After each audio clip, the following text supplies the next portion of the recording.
Je considère que l'État, le président de la République en particulier, l'État a pris une décision importante, majeure et très stratégique en matière foncière, en cédant à la Caisse des dépôts et consignations 30 hectares au niveau de l'assiette foncière de l'aéroport.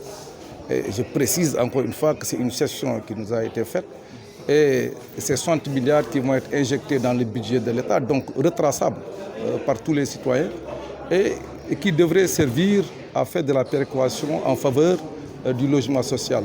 L'État a créé SAFRU, le fonds d'habitat social aussi, et qui vont peut-être collecter ces sommes et qui vont essayer d'aider les Sénégalais un peu défavorisés pour avoir leur logement social. La Caisse se porte extrêmement bien puisque nous avons un total bilan aujourd'hui de près de 250 milliards que nous avons investis dans beaucoup de domaines, dans beaucoup de secteurs. Nous avons énuméré tout un chapelet de secteurs qui sont aujourd'hui concernés par les investissements de la Caisse. Nous sommes aussi actionnaires au niveau de la Sénélec, beaucoup d'unions. Nous avons 9,6% des actions de la Sénélec.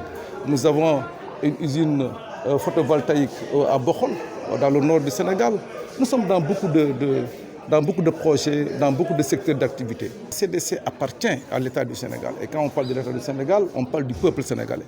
Donc la CDC est un bien du peuple sénégalais. Nous avons le devoir de gérer en bon père de famille cet outil que le peuple sénégalais a mis à notre disposition.